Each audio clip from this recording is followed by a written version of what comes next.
Hello, welcome to the Digital Foyer. My name is Father Simon Lobel. I am the pastor here at Saint Benedict, and I'm joined today by Chris Yetman. Chris Yetman. I'm glad you remember your name. That's good. Well, I am old, so yeah. Well, you're old enough, Chris, to actually have been here since the beginning of Saint Benedict Parish. I am. And what's coming up very soon on Friday, May the 16th, is a really big anniversary. It happens to be the 15th anniversary since these doors were opened at this church. And so lots to celebrate. And one of the things we're going to do is host an evening called Adore. So it's a night, we've done this before, where we have adoration and praise and worship. But it's kind of, if you've been to a Proclaim night, it's kind of like that, but unplugged. Just really chill, laid back. The focus is not on cameras or on a big production or a big speaker or any of that stuff. The focus is on Jesus. And I think the origin of that was that Dan Pereira and his team, they just wanted to worship Jesus. And they're like, if other people want to join, they can. And so we're going to do this Adore thing on Friday, May 16th. But I wanted to walk down memory lane with our seasoned staff member and parishioner, Chris, to tell us, like, you were here that day when they opened the doors of the church. I was. So do you have a memory from back then? Oh, a memory. No, I had lots of memories from that day. The church was packed.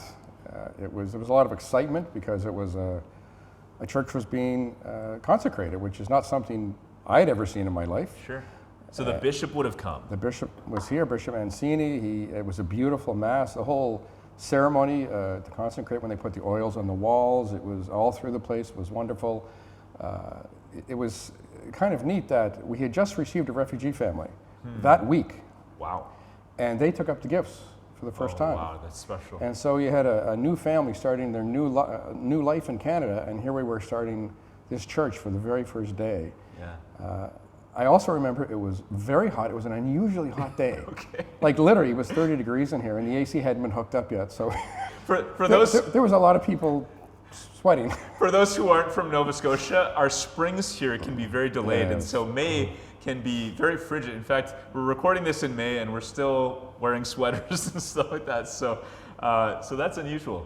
Yeah. But give us a sense of the vibe. So in those early months and early years, I mean, so first, Father Bernie O'Neill was the actual priest. Correct. Who opened the church, and he did all that work bringing together these three previous communities. What were the names of the churches again, Chris? Well, Our Lady of Perpetual Help, St. Pius, and St. Lawrence. Okay, so the three physical churches that were in fairly close proximity here, all three closed down in order to build this brand new church, St. Benedict, and they were merged together into a new parish, actually, as well.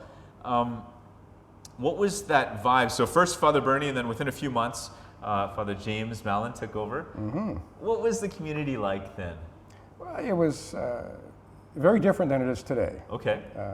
Very, very different. And there was, initially a lot of people were probably a little upset that their building was being closed, but a lot of other people were just so excited to kind of all come together as one.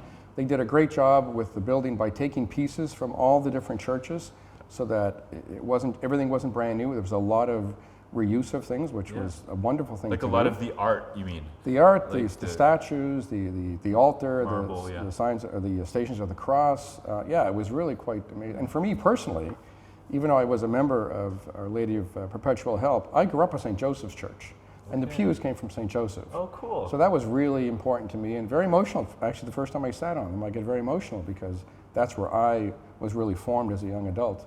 As a young man, was at St. Joseph's, which is no longer exists, unfortunately. From the North End. From the North End, yeah. Wow, what a cool connection. Yeah, it really was. Yeah. And so that was that early.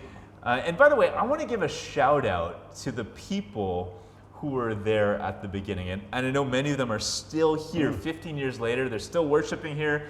They gave sacrificially in order to build this amazing church where we get to worship every week. And so I'm so grateful for you who have given and thank you.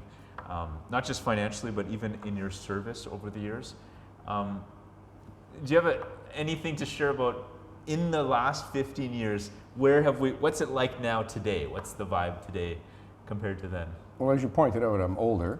I'm old. So I think, what did I say? You have longevity, seasoned, yes. yeah. Mature. The church is so, it's very much the same, but it's also extremely different than where it was 15 years ago. The things that we do today, we never did before. When Father James came and he brought Alpha, that was a huge undertaking. It was also just a huge move for the church. Right. And it was incredibly important to me personally in my own faith development was Alpha. Yeah, wow.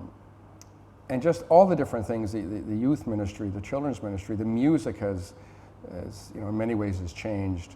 The fact that we have different types of masses and just the amount of people that are here, the amount of new Canadians that are here, the ethnic diversity in the parish, the cultural joy is what I call it, the amount of people that are just smiling all the time. It's a very different vibe. It was a great vibe then. Yeah. It's an amazing vibe now.